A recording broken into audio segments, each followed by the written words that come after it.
on, Dino, you little beauty.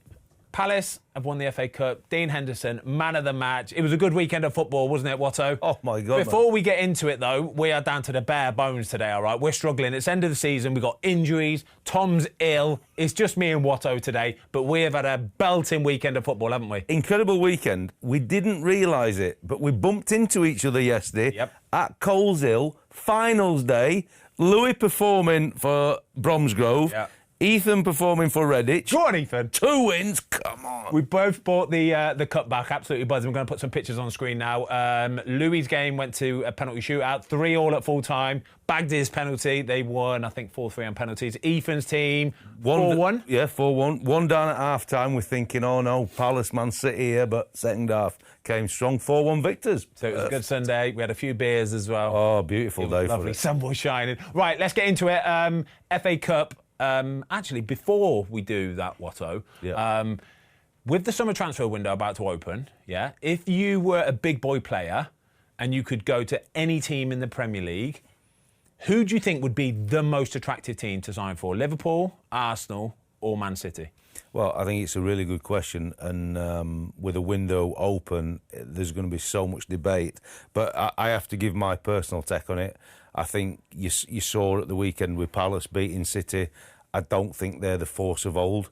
I think it's a massive, massive window for Arsenal this summer. But if I were a player and I'd got the choice of them 3 clubs, I'd sign for Liverpool, 100%. Because they are the steadiest. Steadiest. They look like they've got everything under control, don't they? Yeah, and I think with the group that they've got, and I think Virgin, Salah re-signing, we'll touch on, they've already made Frimpong to replace Trent and obviously compete with Bradley. I just think they're ahead of the curve already. So if you had to rank that then, in a like, do you know what I mean? If you had to go top, second, third. All right, I'd go Liverpool, Arsenal, City. My gosh, lads, how the mighty have fallen. What about you? I think I'd do the same. I think I'd do the same. The Arsenal one would really interest me because I'd be thinking, cool, they're right on the cusp. Yeah. They're right on the cusp. City, I just don't know really what's going on there. No. But Liverpool, I'm with you. They just look so... They got it. They know how to run a football club. Yeah. And we've just touched on it, but they're already ahead of the curve, aren't they? Yeah. So they've got the right back in. He's in already. Yeah. And they've got 2 phenomenal right backs to compete, and away we go again. All right, FA Cup weekend then, mate. Our boy Dino. Oh, I'm so happy for him. I'm just glad he didn't get a red card. Should we talk about that first? Let's talk about the red card. Obviously, an incredible win for Crystal Palace. The first major trophy ever in the history of the football club. So happy for them. But let's go back to our predictions. Go on. I didn't get my scoreline correct. You got the winner correct. I got the winner correct. So you said you were 2-1. I went 2-1 Palace. You were going for a Palace win. I went for a Palace win. I actually said 1-0 as well. I went for Mateta with a goal, though. How many good performances were there from Crystal Palace? Oh, look, they from start to finish were amazing, and that's why I fancied them, because I'd seen them live against Villa, and they absolutely blew Villa away. Let's talk about the potential red card then. Okay. Yeah. Do you want to take it away? Go on. Yeah, I'll take it away. And it's not to take anything away from him. You've just given him all the love in the world, and we are goalie lovers. I think him and Palace really got away with one. Honestly, every time I look at it, I cannot understand how VAR have not give him a red card. I think for the spectacle of the game and what it's actually done for Palace, I'm delighted. Yeah. But I think in the laws of the game, he should have had a red card. It's a Watto? Yeah, honestly. There's a picture, I don't know, you showed it me earlier, Jay, from the 18-yard line, and his hands and just wafts it away from him. His hands are 2 feet outside. It's incredible. But it just shows you technology, because the picture that Jay's got, if he can get it up, shows that the linesman's like 6-8 yards away. He could have never give it, and then the ref would have been guessing. So at that point, when VAR, look at it, when VAR comes in, it's like... It has to be a red card, doesn't it? Wayne Rooney got it right at half-time, actually, because he said, basically, it should have been a red card. He said, how VAR haven't seen this and sorted it and done it is beyond me. He said, at this point, then, you may as well just get rid of VAR, because all they're doing is trying to look after the referee that's on the pitch. Yeah. The second it starts to get to that point where they're not making the right decision because they want to look after the referee that's on the pitch, Watto, it has to go. But I thought the quotes were perfect, because I've just said the linesman or the assistant is not what we play, so he can't give it. And that's understandable. That's understandable. And the ref's position is not on the side, so he can't give it. Exactly. So you've got VAR, everything we talk about, and they still fucked it up. It's unbelievable. But I was glad for the spectacle of the game and for Palace. But if I were City and any of them players, fans and staff, Guardiola, you'd be absolutely spewed. You cannot get that decision. You can't get that decision. We need to get a podcast in with Dino to see what was running through his mind and what he thinks afterwards, having seen it. Because I know, being a goalie, he will have been thinking, "Oh no, I'm off." But well, he knows, mate. He knows he's slid to the. He's on his knees. Of course, he knows, and he knows that Haaland's nicking it past him. Own, and it's natural, isn't it? You want to flick the ball, but he's thinking, as soon as I've done it. Oh, no. And it would have ruined the game, wouldn't it? Ruined it. It would have ruined everybody's Saturday afternoon. We'd have all been thinking, oh, no, this is just a matter of time now. They're down to 10 men. They've got to bring the sub-goalie on. They've got to bring a player off. And it would be camped in their own half, waiting for City to score. The one thing I would say about it is, yes, we're having a debate here, but I think everybody, apart from City fans, is buzzing that Palace did it. Yeah. And it's not taken away from the victory. Yeah. Because everybody, for the team not to have won anything significant in the history, what an achievement. I remember watching that game when they played Man United all them years ago that went to a replay and they got battered 4-0 in the replay. So I was just delighted, but the reality is VAR made a right arse of it. And if we could get rid of it, I'd be delighted. Just go to proper offside. Boom. That's job done. Human error. I'll take human error. We say it all the time, Watto. I'll take human error. It's not exactly. The end of the world. A couple more things we need to talk about in the game. The end of the game, full time. Pep Guardiola came on the pitch, and I'm going to say, I think he was a bit of a baby. Watto, he was a bit of a baby. But how many times has he done it, mate? Yeah, but it's pathetic though, mate, right? It's an FA Cup final, right? What does he expect Dean Henderson to do, right? Yeah, he should have been sent off. He shouldn't have even been on the pitch. And yes, he was time wasting a little bit at the end of the game. But what do you want him to do? He's not going to get the ball back and get it going as quickly as he possibly can. Is he? No, and I think Dean Henderson, yes, lucky to be on the field, but you and your old teams had the art of slowing the game down as much as possible. We're not here for the Man City show. No chance. They've had their time. Exactly. And because they're not winning every week, I think he can't kind of accept that teams want to do X, Y or Z. The reality is Henderson did what any other goalie in that same situation would do, and Palace did what they needed to do. Yeah. And I thought the game management as a spectacle might not look great, but was absolutely phenomenal, and I'd have been buzzing as a player or member of staff. What Palace did for the last 20 minutes of that game, 15 minutes of that game, is the same as what any team... Absolutely. I'm talking Arsenal, I'm talking Liverpool, all of them boys would have done exactly the same thing. If they're clinging on to that 1-0 win in a Wembley FA Cup final, you are clinging on for dear life and you do what you've got to do. Exactly. So Dean Henderson obviously gives him the 10 fingers and says, well, you got your 10 minutes, mate. You know, you could have scored, you should have scored. But they didn't, and it is what it is. But don't come on the pitch at full time being a baby. But again, it creates a scene, doesn't it, that doesn't need to be there because his team's got beat and, like, on normal circumstances, he wants to go and talk to them and whatever, and he knows the camera's on him. So you've just got to leave it alone. The inner demons that you're fighting, just accept it. But I was delighted that Palace won. So I didn't give a rat's dick, to be honest. I was just happy about it. Rat's dick. What did you make of Jack Grealish not coming on the pitch? So I think it was about the 75th minute. Still 1-0 to Palace. They bring a young 19-year-old Claudio Echeverri on. Before this game, never even been on the bench for Man City. And they brought him on with 15, 20 minutes to go to try and get a goal. What does that say for the future of Jack Grealish and at Man City? Well, I think it's a very clear message that he has no future at Man City. And it's no disrespect to the lad who come on. He actually looked quite lively, didn't he? And obviously City have got a real talent behind the main group to be able he had a real big chance, actually. So he had the shot, Henderson saved it, and then as he's about to hit it, he slipped again, didn't he? But like he looks a great player and he'll be one for the future, and City have got a conveyor belt of young talent because that's what the club does. It tries to buy the best young talent and develop over a period of time. But if you're Jack Grealish, who we both know is a phenomenal player, and actually then you see all this fluff with Arteta at the end, Guardiola at the end.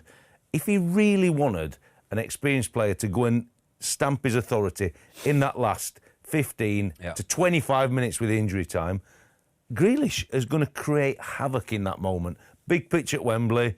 He can manipulate the ball well, and if 3 or 4 players have to come to converge to try and defend him, it opens up pockets for somebody else. But I think his time's done. Guardiola's not trusting him, so it's a real difficult one. The trouble for Grealish is, and you'll know, very big player, £100 million deal, massive wages. So what's the next step for Jack Grealish? He's not in a great place, mate. He's not going to get in the England squad in the summer. No. He'll have a whole summer to go away, and he'll be thinking about this, because I guarantee you this would have hurt him. This would have left a big old dent on Jack Grealish. This would have. So I don't know where he's going to go start of next season. I think he's going to struggle to. I think he's going to struggle to find a team that are going to be able to take on that responsibility and those wages and the demands that he's going to be expecting. Yeah, the only way he stays in the Premier League is to have a massive cut in wages. Yeah. And he then is saying, I'm proving I'm a Premier League player here. Obviously, we all talk about the Saudi and the finances there, but I don't want to see Jack Grealish go and play in Saudi. No, he should be in and around these pinnacle of his career. These are his years. We need Jack we need him to go away for the summer, right? Get his head down, get a move to somewhere where he's the main man again, and give us another 4 or 5 years of Jack Grealish of what we've been used to. 4 or 5 years of Jack Grealish being at his best. What does this mean for Crystal Palace then? We're going to move to looking at the Champions League places on the final day of the season in a minute. But what does this mean for Crystal Palace, right? So winning the FA Cup means that they're playing in the Europa League next season. Is this a good thing for Crystal Palace, 1? And 2, does it mean that they're going to be able to either attract players, or does it mean that some of the big fish, the big teams, are going to be circling the likes of Eze and Wharton? Yeah, look, I think to win it, you cannot diminish that. 120 years of history, we spoke about it, and it's a massive thing. It's like the knock-on effect now. You've won it, and that's what you've been focusing on for the last 3-4 weeks since they beat Villa. And then it's the reality in the cold light of day.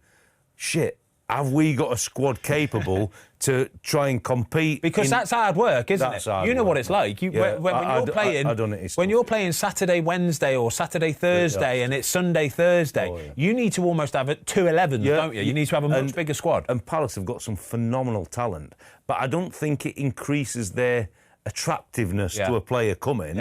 In some ways, it actually doubles the workload, doesn't it? For some of them, and they'll not be able to cope. So for Palace, I think it will have changed their whole recruitment strategy, because they're set to do having a good squad, 22, 24 players. All of a sudden, you're going to need 30 to 32 players because you're not naturally going to get injury suspensions.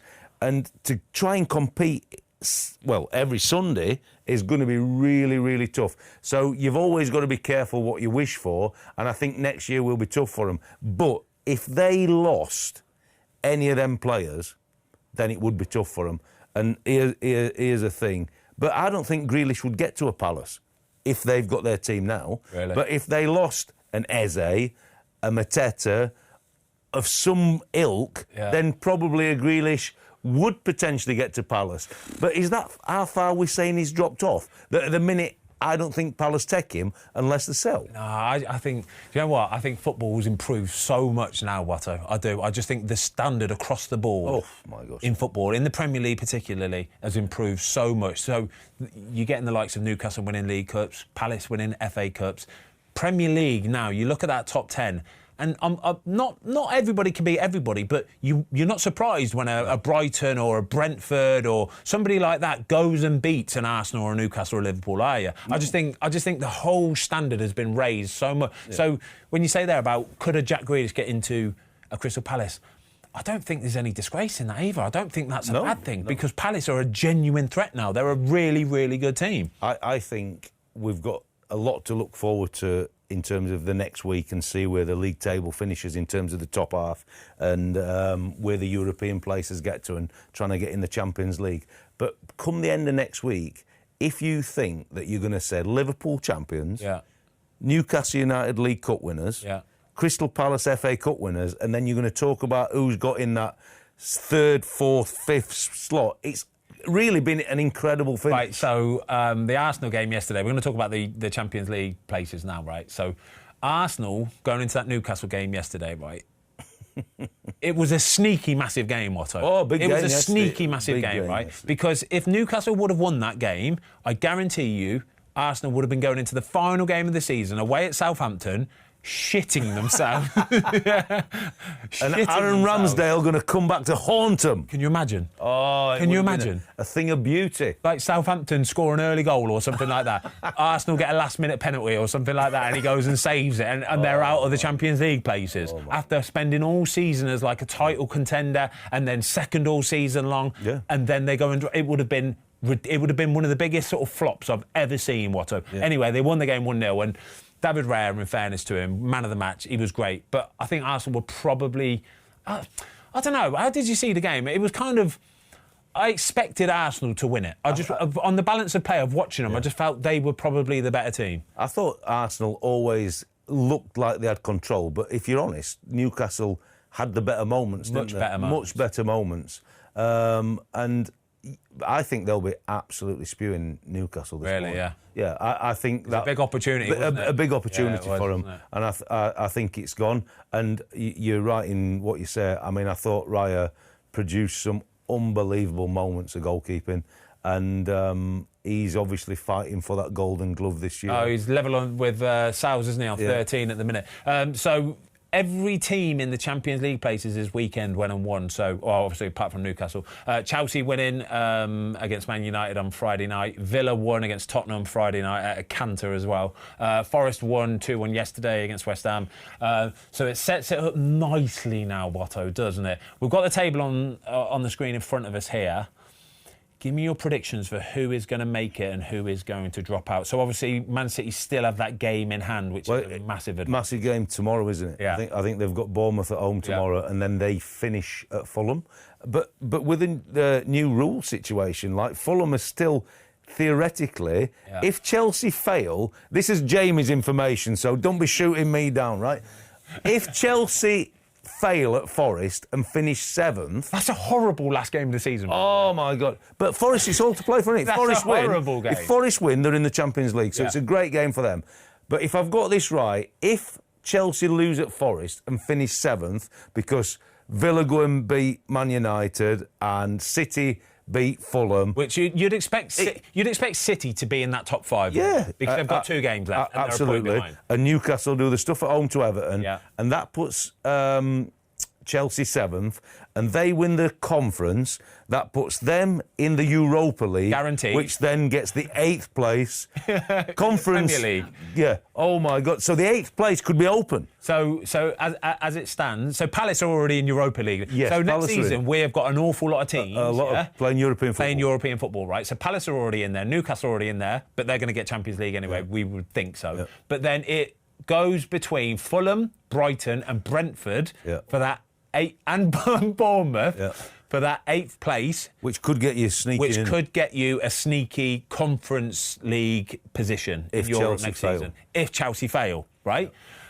Is that a good thing for one of them teams, Watto? For a Brighton, Brentford, Fulham and Bournemouth, is it a good thing getting that Conference League football? Well, I think, if you're honest, so Fulham have done it. Roy Hodgson got all the way to the final. So they've tasted it. Yeah.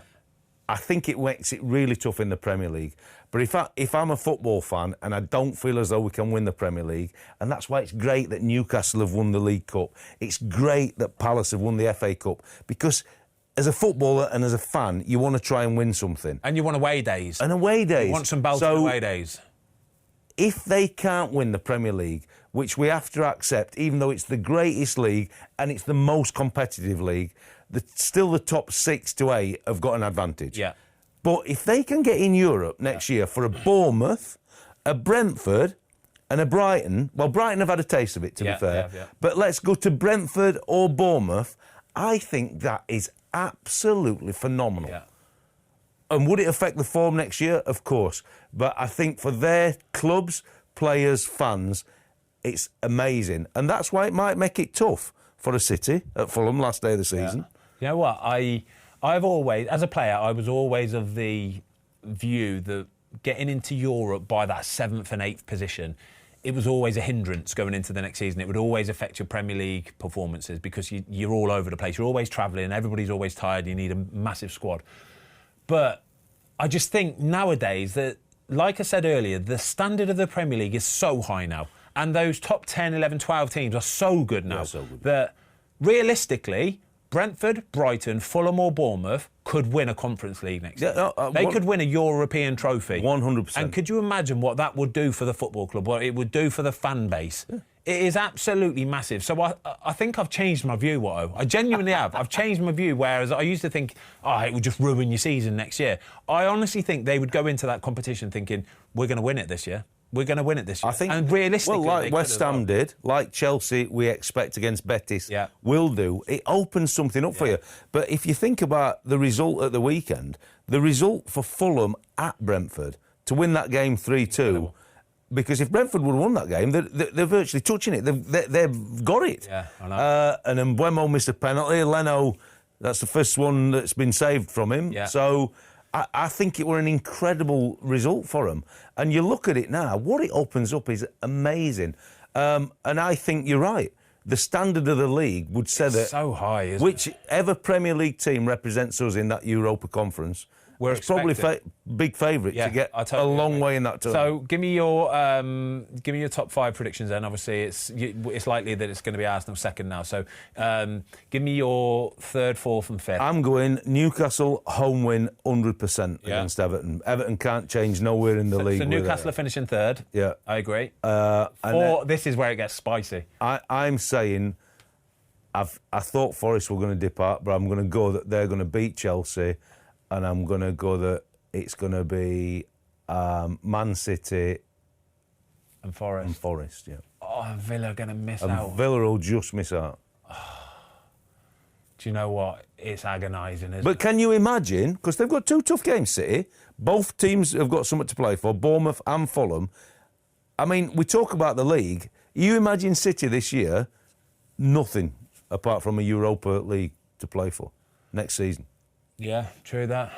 I mean, it can happen. I mean, I expect somehow that City are City, but they've not been this year. No, they haven't. But you'd still expect them to get enough points to get into that Champions League places, right? So 4 points and they're in, aren't they? What with a goal difference? Do you know the thing is though, right? You've got Villa will be banking on it, yeah. Chelsea will be banking on it, right? And if them two miss out on Champions League football this year, it is a hammer blow. Yeah, massive. Watto, hammer blow to their finances, to their projected what they can do next season, transfer market, all this kind of stuff. Villa, we're already seeing links with players having to be sold because of PSR rules and having to make money back. So if they don't make Champions League football, it's a major problem for a Chelsea and a Villa. Major problem. But if City get 4 points with their goal difference, they're in. Yeah, they're cooking on. It's Villa on goal difference that are looking the ones that it could come down to that. Vulnerable. Missing out on Champions League places because of goal difference. But the Premier League will be absolutely buzzing because Liverpool have won it really at a canter. But there's so much to play for in their mid-table groups now. Why do you say Forest on the final day will beat Chelsea? Why would you say that? I just think them winning that game yesterday, which it's never easy to go and beat West Ham at the London Stadium, I just think it'll have given them something. And that City ground on that last day of the season, like the history of that football club, and trying to, again, get into the top table of European football, I just think the way... I'd always gone against them. But I think because they've taken it to the last day, I think they'll be in a better place to deal with that than Chelsea will. I have the feeling that Forest have got more bollocks. That's a good way of putting it. And, they'll be relying Chelsea on Palmer to do something magical on his own, whereas Forest are a team. A team, yeah. So it was the final game at Everton. What are your memories of playing at Everton, mate? Yeah, I only played once. Yeah. And it was a bad day for my team. We got thumped 4-1, I think. But I always loved Can you remember who scored? Danny Cadamarteri? I think he got 2, yeah. Danny Cadamarteri, that's class. I'm old, aren't I? That's class, I love it. And Barnby, I think, might have scored a penalty or something. Anyway, we got beat 4-1, so not the greatest. But I loved playing there, to be honest. Yeah. I'm one from a time when there weren't all these new stadiums. So I played at the old Stoke City ground. I played at Filbert Street. I played at Goodison Park at Bolton. I played at the Dell. Yeah. I didn't play in all these new modern arenas. And are they great stadiums? Are they great to play in? I've been as a coach very fortunate, but they all feel very much the same. Yeah. The old grounds, and like at Goodison, when people are right on you, they were special places to me. And they had, obviously, history. These new stadiums are amazing, and they're going to create their own history. But it's sad in a way that you're losing a Goodison Park. Fortunate, maybe, that it's not getting demolished and the women's team are being able to play there. But they'll move into this new stadium, and it'll be all singing, all dancing. But for them Everton players next year, that'll be like an away day for them. Yeah, it will. And every team that goes there, the players will be feeling the same thing, because they'll never... Oh, 4-2, Barnsley. Jesus. You did yourself with a goal there, 4-2. Were we ever winning? Gary Speed got 2. Danny Cadamarteri and John Oster. Do you remember John Oster? Yeah, Neil Redfern for Barnsley and Darren Bernard as well. Oh, well, anyway, it was better than I thought, so that's a good thing. Anything you could have done about those 4 goals? No. Defender's fault. There was a great picture in one of the papers of that Cadamarteri goal, you know, when my son Deco's on. Yeah. And he's gone straight across me inside net. I'm thinking it's right behind the post. It's probably a bit like Declan Rice's yesterday. It's in so easy. Playing at Goodison Park and all them other stadiums, I've said, what a unique thing. And the stadiums now are amazing, but they're all the same. Yeah, I know. And do you know why I think they're all the same? I swear they all use the same construction firm. Well, yeah, you look at a Southampton, a Derby, a Leicester. Yeah, even the new Bolton one, they were all like the same...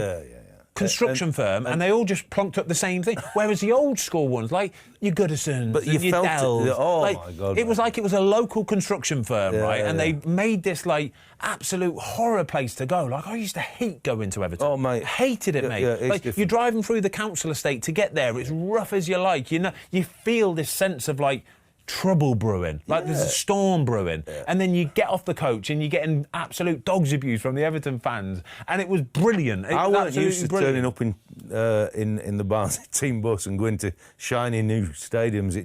It weren't my generation or time. But like the new stadiums are amazing. But I think for Everton, we spoke about it off air. You know, West Ham left Upton Park, and they've gone to an amazing stadium, but have they ever really recreated that atmosphere? No chance. And do teams that go to West Ham fear like what I always remember going as a player to Upton Park and as a coach, there's a pub on the corner and you used to drive past that and you used to think you're risking all just by turning up at that stadium. You're driving to the London Stadium, it's all shiny, it's all dancing, no trouble, no drama. Threat, no. And the old grounds have got, and you remember when you drive up to Liverpool, the same thing. You go through the council estate and the pubs are on the corner, boarded up houses everywhere, and everybody's shouting and bawling at you. The new stadiums don't create none of that feel. So it'll be interesting. I mean, I would love to go to that stadium next year, obviously, and take a game in and see what it's all about. But I think it'll take them a lot of years before they get that real homely feel of it. Yeah, to build some history and some heritage into that new stadium. Leicester then, Jamie Vardy, his 500th Leicester game, his 200th Leicester goal. I mean, seriously, what a story. We both know this guy. I mean, I only worked with him as a coach. You'll know him from playing with and against him at certain periods in your career. I mean, what a story for this guy to have achieved what he's achieved. And for him to do it, last home game of the season, 200th goal, he's had enough and he said, I tell you what, I'll leave you to it at Bournemouth next week. They're nice round numbers for me. I'm happy to finish with that. But here's the question, because he's still got hunger in his eyes. Yeah. I mean, I know we spoke about it on previous shows, but like, somebody surely is taking him in the Premier League. Somebody surely. I've got a theory that he's going to sign for. It's got to be a Midlandish club, Watto. Yep. Got to be a Midlandish club because of his family. They've got roots in Leicester. Yeah. That's where they live. That's where their base is. I don't think he wants to be going and travelling up and down the motorway 4 or 5 hours for it. He don't want to do none of that rubbish, all right? Unless he's going off to America to wear his flip-flops and shorts every single day, right? He is going to want to do an hour's commute max. Yeah. So it's got to be in that Midlands catchment area. I think that's tough for him, innit? Because I'm not being disrespectful to him because I love him. And I think he would still give something to a Villa. But I don't think Villa are going to nibble on somebody like Jamie Vardy. So if you're talking about the Midlands then, can he go to their East Midlands rivals, Forest? Not even a thing. And then does he come a bit further down the scope and go to Wolves? Because he's a Premier League player, mate, isn't he? He's a Premier League player. I think if he was to sign for one of the Championship teams, he would rip it still. I still do think he would rip it, even though last season with Leicester, he didn't exactly go off the scoring charts, but he still scored plenty of goals. So if he did ever sign for a Birmingham or a Coventry, somebody like that, West Brom... mate, all them teams would take him. Of course he would. I think you're spot on. Every Midlands team, apart from maybe Villa that I've just alluded to, all them teams would take him.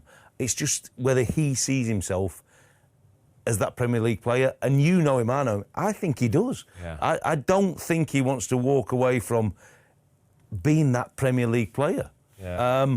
Because he's not going to have a love affair with whichever club he joins, unless he went back up to Sheffield Wednesday, I don't think he's going to drop down. I think it's a Premier League team. All right, we'll see. Let's talk about what Paul Merson said at full-time after the Arsenal win against Newcastle yesterday. He said, basically, that next season, if Arsenal aren't in the top 2 by Christmas, then he thinks they're going to sack Mikel Arteta. If they recruit well this window and do the stuff... We got a couple of names. Gorkez, obviously. Gyökeres. So he's the striker for Sport, and he was the one that was at just Coventry. Won the league yesterday. Yeah, won the league yesterday for Sporting, being linked with absolutely everybody. Man United. Well, the fortunate thing is for Arsenal that getting linked with Man United just because he played for Amarin is a no-go. That's for sure. he ain't going there if he wants to see any silverware. That's for sure. And then Zubamendi to replace, which is a surprise to me, finding out off Luke this morning that both Partey and Jorginho were out of contract. Well, I can't believe they're going to be letting Thomas Partey go. Now I know that he's got a long throw as well. What are they thinking, lads? Like, have you seen... Well, you know where he's going then, don't you? Brentford. There you go. Tony Pulis would have been watching that... Honestly, he'd have been watching that Champions League match against PSG, just rubbing his hands. Oh, Thomas Partey, what a player. It didn't matter what you did with the ball at your feet, but you could throw it. As long as you can launch it in there. I think Paul Merton's wrong. I do. I think he's wrong here. No, I think he's wrong. I think they're going to have a good window and Arsenal will be up there. I think Arteta's done an amazing job. I don't think there's a big name replacement ready to roll in to Arsenal. And I believe what you're seeing with them is kind of the real deal. And you would expect them to be closer to Liverpool. Yeah, if they get the big striker, they get the big midfielder to replace Partey, I think they're cooking. As long as they don't get the injuries that they've had this season next year and the silly red cards, they're going to be a genuine contender, a proper contender as well. It's going to be really interesting next season, to be fair. But yeah, I think Paul Merson's wrong because I just think it's constant progress with Arsenal. It's constant progress. And I like... there's nobody you'd rather have. No, and we just said how tough it is. All right, he won the FA Cup in his first year, so you've had 4 years of nothing. That's in terms of silverware, but in that 4 years, you've had massive growth, really. As a club and as a team, and where you're taking it. And if they have the summer that they would really want now... Because as long as Liverpool don't want these players, they're next in line. Yeah, that's my opinion, you know what I mean? Liverpool, Arsenal, Man City. Yeah. There you go. So then they have got a chance. But going on to Liverpool, I had this debate with Luke earlier, so I'm desperate for your take on it, because my take on it is my take on it, and I might be slightly different. But, like, Liverpool going to Ibiza last week, what's your thought process there, mate? I'm all over it. I am all over it, Watto. I don't see nothing wrong with it whatsoever. I don't think it's disrespectful to the rest of the Premier League, the remaining fixtures they've got. I don't see a problem with it one little bit. When you've battled for 36 games, 35, 36 games, and you've won the league already, and it's secured, you've got the bag, mate, hair down, relax, chill, breather, because we know how full on it is. It takes over your life. And don't get me wrong, everybody in the world wants to be in the position of these footballers, You'd give anything to be in this position. But once you're there, you realise what it takes to stay there. And you are on 24/7 all season long. So the second you can take a little breather, take a breather, lads. Go to Ibiza. Do it. Go to Dubai. The lads actually went to Dubai, isn't it? It was Slot that went to Ibiza. So he was in, like, what's Wayne Lineker's place called? Ocean Beach. He was in, like, Ocean Beach with, like, the orange cups and stuff like that behind the DJ booth and all sorts. But I think it's boxing clever, isn't it? Because, you know, you've just said it all. When that season finishes, these lads will get a week to 10 days with a family, and then it's all off on international duty again. You cannot keep and get the bond with the players anymore like that for your teams. So I thought, like you said, job done. Very, very clever, again, in the way of his management. So Liverpool actually, so we're recording this Monday morning, Liverpool actually play tonight against Brighton. If Brighton go win 6-0 tonight, Watto, I retract everything I say. It's an absolute disgrace. But for team bonding, it's been amazing. It's been amazing, mate, and we'll go again next season. But yeah, I don't see anything wrong. What was your worry with it? Oh, I was just intrigued. Would you? Okay, I don't think I've seen it before, but it might be before, like, camera phones. It's probably happened in the past. Oh, it almost certainly has happened before.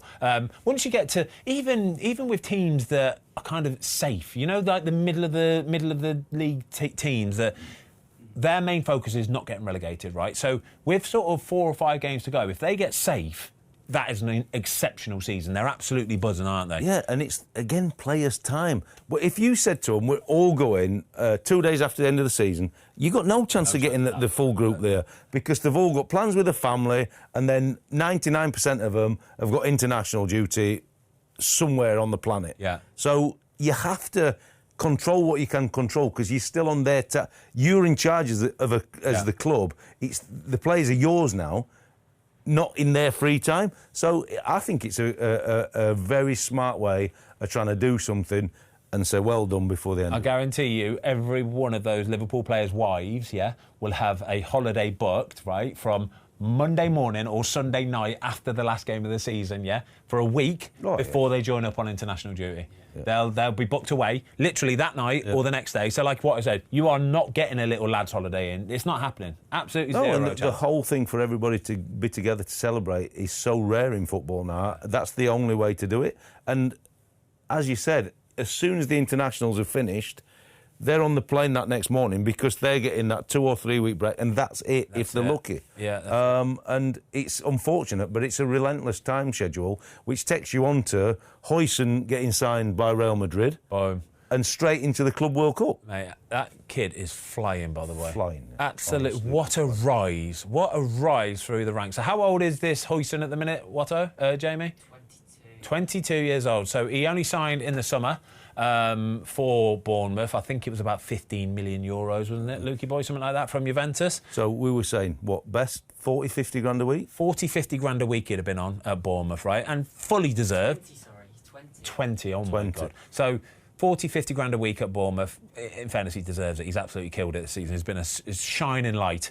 He had that release clause in his contract, though, which is very clever from him and his agent to have inserted that in there. Yes. Bournemouth, when they signed him for 15 million euros, would have gone, yeah, OK, we don't mind that, 50 million. If you smash it and we get 50 million for it, I think now they're probably regretting it a little bit because they'll be thinking, oh, we could have probably got 70, 80, like, in all honesty. It's hard to predict that, though, mate, innit? For 20-year-olds. So you can't begrudge him. I think this deal has been done so early and so cleanly that everybody walks away a winner, don't they? Well, I think Bournemouth, I think you can always have regret like that, but I think the investment from 15 million to 50, you take it. And if you want your little win, because it's the Club World Cup, they've probably saved on 6 weeks' salary. Exactly.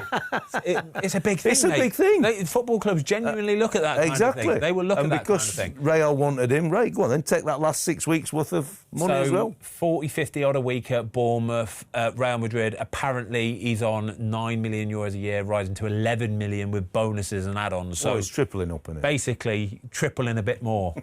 Tripled his wages. So, Dean Henderson, well done, mate. You deserve it, mate. You do. No nonsense. Lovely to watch.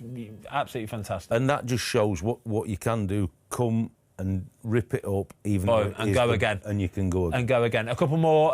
So before we've got the quiz in a minute, and it's just going to be me and Watto. So it could be a 0-0 draw. It could be a 0-0. It could be an absolute ball draw. Emi Martinez played for Villa on Friday night against Spurs. They won the game 2-0, but at full time, it looked very evident that he is going to be leaving the club in the summer, which is a bit of a surprise, to be honest with you, Watto. I didn't see it coming. I really didn't. He's been linked with a few teams, but I still never thought it would materialise. But he was in tears at full time, which leads me to believe that something's already in the pipeline. Yeah, I would be very surprised if he stayed. Yeah. On seeing his reaction at full time in that game, and when he's doing his things after the game, and a massive surprise to me, because I think Villa are the one team behind the three that we alluded to, that's where I'd be going next. Yeah. To be perfectly frank, I think it's a phenomenal football club, amazing training ground. The manager's really on board. Yeah. Everything's getting built and pushing forward again. They're gonna reinvest in the stadium as well as the playing side.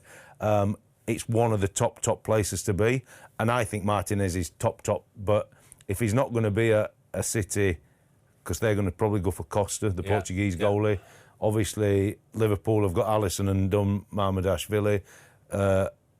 Arsenal have got Raya. He's not going back to his old club, is he? Man United possibly, are about the only one in the Premier League, But, mate, that's not going to get his juices flowing, is it? It's a backward step for Emi Martinez, isn't it? Really surprised. I think he would be virtually unreplaceable at Villa. I totally agree. I do. I think this is a massive problem for Villa. It's like when Manu let De Gea go. I honestly think it's almost like they're sleepwalking into a massive problem. I'm with you. There's two people at that football club, I think, if left, would really, really, really trouble them.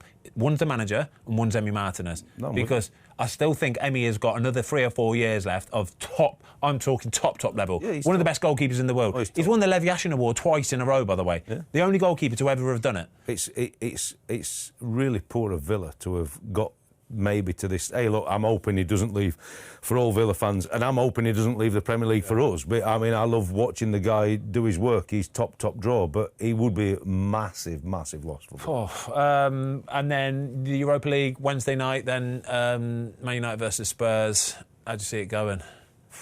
Look, I don't think it's a sackable game for Man United and Amorim. If he loses it, he's still being charged. He's all right, isn't he? I think probably, to be fair, Ange may well have gone anyway for Spurs, but he wins something. I've just got a feeling that Spurs are going to win. I don't know why. I've got to say, right, if Spurs win this, fair play to Ange, because he put it all out there early in the season, didn't he? And said that he always wins something in his second season. He put it all... That's a massive statement. It's a ridiculous statement, in fact, isn't it? Like, why would you go and say something silly like that? And if he does actually go and win this, then... He's going to walk away with his head on. You've got to give him a little ripple. Oh, my God. He's getting sacked regardless, right? He is, 100%. Oh, yeah, mate, they're gone. He's gone. But you've got to give him a little bit of, like, all right, well done, mate. Fair dues. I'm hoping they've had the faith healers in this week for you, Lukey, and they've got some miracle recoveries from the treatment. What do you think, Luke? Spurs fan. What do you think? First goal's going to be big. Yeah. I think first goal's going to be big. I think Kulusevski, Maddison, and Berger are massive misses. Yeah. In the attacking side of things for Spurs. So that's why I think if Spurs can get the first goal and then hold on defensively, because they've done well in Europe. This sounds to me like your heart is talking here, yeah? What is your... a good day out. No, sorry. This sounds to me like your head is... What does your heart say? Genuinely, are Tottenham going to win or are Man United? I just think Man United in finals just got something about them, just haven't get they? over the line. Get over the line, yeah, that's the worry for me. I agree. I've got this feeling as well. I think Man United have got that pedigree and that history and that... Yeah. I think it's a psychological advantage over Tottenham. Yeah. And I think they will just get over the line. Yeah, I think that's all Spurs fans know that as well. But there's going to be 40,000 of them going to Bilbao hoping for something different, Lukey. Come on. Yeah. Either way, a 16th or 17th place Premier League team are going to be playing Champions League football next season. Yeah. Greatest league in the world, lads. It's the greatest league in the world. It's the greatest league in the world. Should we do final day predictions, mate? And then we're going on to the quiz. All right? So let's get the fixture list up for next Sunday then, Jamie. And we're going to go from there. Right, Bournemouth, Leicester. Home win. Home win. Fulham, Man City. Draw. I'm going to go away win. Ipswich, West Ham. Ipswich. Oh, my God. West Ham, by the way. Graham Potter is getting booed at full time, you know that? I know. So, Ipswich. I'll go draw. Liverpool, Palace. Home win. Oh, you know what? I'm going to go for a sneaky little draw. Man United, Villa. Villa. I'll go for Villa all day long. Newcastle, Everton. Newcastle, surely, innit? Yeah, Newcastle, surely. Forest, Chelsea. This is a big one. I've gone Forest. Oh, gosh. I agree. I agree, Watto. Forest, because they got more bollocks. Southampton, Arsenal. You only see a away win, don't you? Only see an away win. Spurs, Brighton. Brighton. Spurs will be celebrating winning on Wednesday. Oh, you don't believe that. You don't believe it. I'm I going do. to go Brighton. I just think Brighton mentally do Spurs every single time. Then finally, Wolves versus Brentford. I'm going Brentford. Yeah, I'll go for Brentford as well, just because I think Wolves have. I think they've expended themselves now. So if them, this is what I'd like you to put up, Jay, if you can. So if them results are as we've predicted, what would the top 5 look like? I think it's what we predicted. It's what Bournemouth would do in it against City on Tuesday. Yeah, basically. If City win that 4 points would put them in. Yeah, all City need to do is beat Bournemouth on Wednesday, and I think they've got 1 foot in that top 5. They're cooking. Yeah, it would put Chelsea in 7th, and everyone else would be in Champions League. Chelsea and Villa would miss out, Yeah. and the rest would go. Oh, wow! They're going to be fighting for that 8th spot then. Honestly, there's a couple teams are going to be absolutely. The finance people, the money men, are going to be heartbroken. They made the point, the guys, didn't they, that because Chelsea play on the week after the season, they're not going to know. They're not going to know the budget straight away, are they? Because they'll be waiting to find out whether. So it's the following Wednesday after the Sunday games, isn't it? Yeah. It's the following Wednesday. Oh, that's a tough match, that, against Betis as well. Oh, sure. That's a real tough match because they've been doing really well, Real Betis have. Anthony coming back. Show everybody what Man United are missing. Right, should we do it then, mate? Should we go for the quiz? Come on, a 0-0 draw on the quiz. Let's Ready, do Jay? it. Let's go then. Come on then.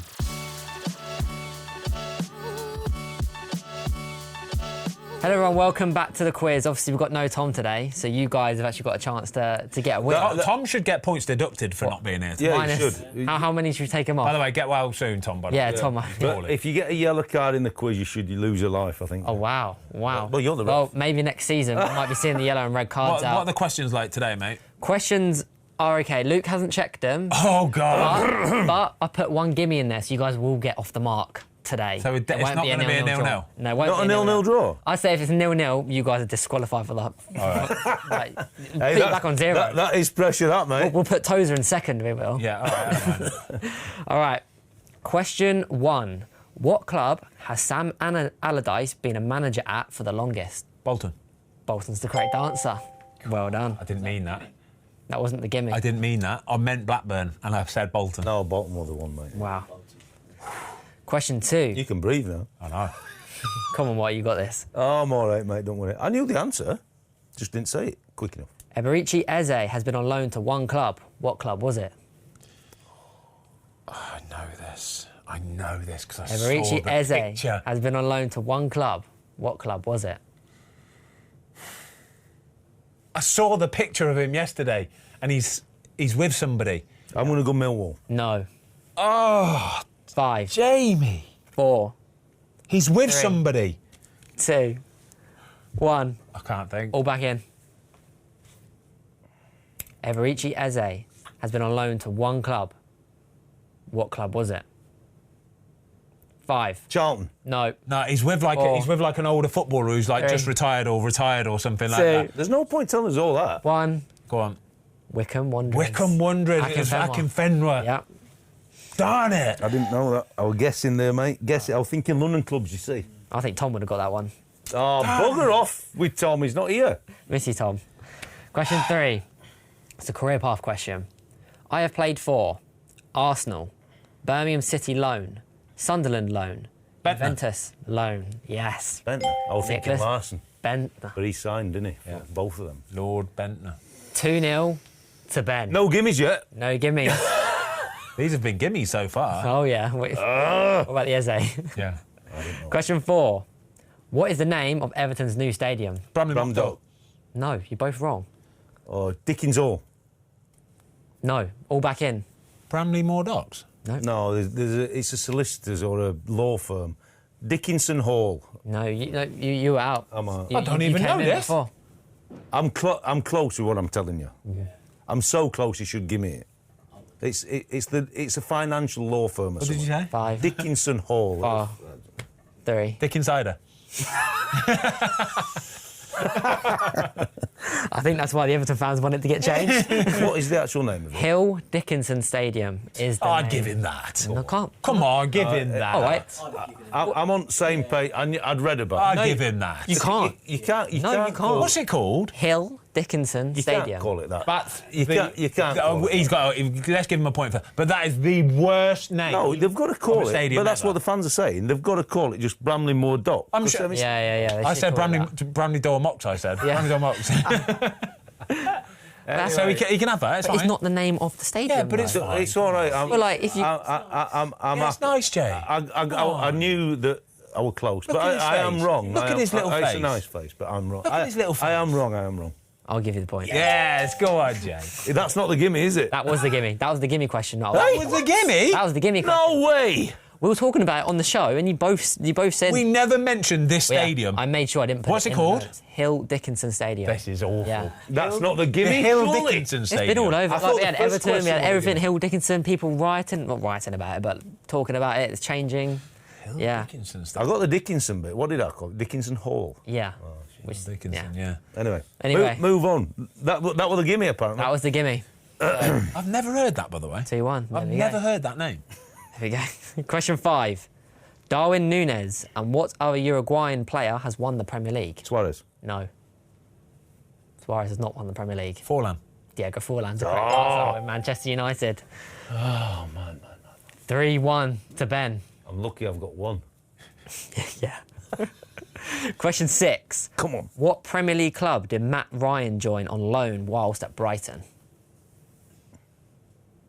What Premier League club did Matt Ryan join whilst on loan at Brighton?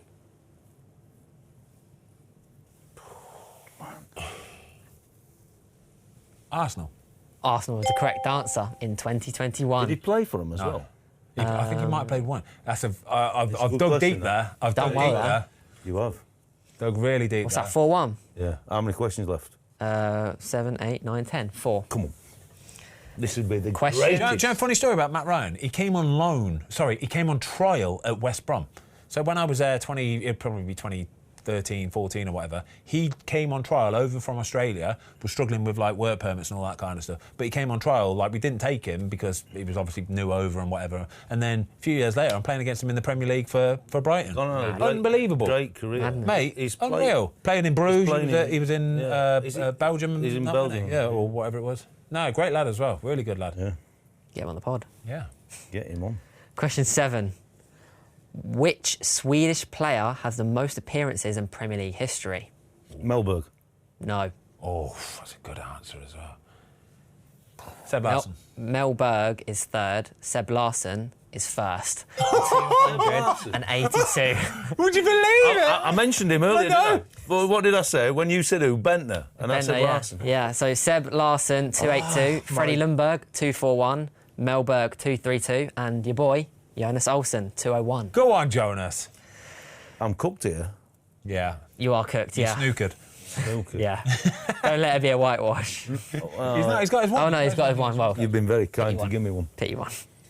Question 8. Come on. Jamie Vardy has just announced that he's leaving Leicester City. But what club did they sign him from? Fleetwood Town. It's the correct answer. I don't want ski. I don't want ski. Got to do something. Question 9. Unai Emery has won the Europa League 3 times in a row with what club? Sevilla. Villarreal. Sevilla is the correct answer. Did he win it with Villarreal? No, runner-up. Was he? Yeah, Was he? Was he not the so. manager when they beat Man United? I don't think so. Let me double check. I thought You remember when they beat Man United on penalties? 14-13. David Hay let all the penalties in, then went and took one and missed it. How good is that? I still love David Hay though. David Hay is a man. Hey, mate, what we said about Villa. If mate. they let him go. Yeah. Villarreal did beat United. Was it Unai Emery? It was Unai Emery. So he won it twice with Seville, once with... No, he's won 3 times with Sevilla. And with And what's with Villarreal. Villarreal? Yeah. Incredible. Yeah, and he's also been runner-up as well with Arsenal. 2018-19. bloody hell. Yeah, Against Chelsea? yeah. Yeah. Then obviously he was at PSG as well and won League on there. Where was that final held? Anybody? Chelsea, Arsenal? Madrid. Nope. This is what we spoke about. Yeah. Oh, was it Wembley? Nope. Baku. Oh. Where's Baku? In the back, the back of beyond, mate. Azerbaijan. Yeah. Azerbaijan. There we go. Never been there. Ben, I think you're on like 5 or 6. Watto, you're on 2. We ain't counting anymore. We're just having a good time. This is This is just friends having a chat on a Monday morning. Friendly, yeah. Question 10. Who was the manager at West Ham when they promoted Michael Carrick to the first team in 1999? Redknapp. Redknapp's the correct answer. Watsky. Nice. It's been a lovely quiz today. Yeah. Do the tiebreaker. Do the tiebreaker. No animosity, because Tom's not stirring the No pot. sniping. Yeah. Question 11 is the nearest 2, so you both get an answer to this one. In sterling, how much did Newcastle sign? What? Sorry. What? that's where Robert the Bruce is buried. Is that what you're saying? In sterling? No. Hey, it's good. That went over my head, that did. Oh, gosh. In sterling, how much did Newcastle sign Isak for, making their most expensive signing in their history? It was lumpy. 60 million. It were lumpy, Watto. It were... 60 mil, I'm going 57. 63 million. Come on! See? So close, but yet so far. Contract goes to 2028. What, he signed a 7-year? 6 year, I think it was. Yeah, do you remember Newcastle back in the day when they were giving 7-year contracts out all the time? Yeah. Right, wicked you lot. Thank you so much. Appreciate everybody. Well done, Ben, for the quiz as well. Well done. Yeah, good win. Very good quiz today, mate. Oh, thank It you, was a mate. good quiz. It was a Thank good you. quiz. The easy question was the first one, I thought. And there was no like people shouting over me. It was all right. No yellow cards. Yeah, boom. There you So go. we're buzzing. We'll see you all next week. All the best.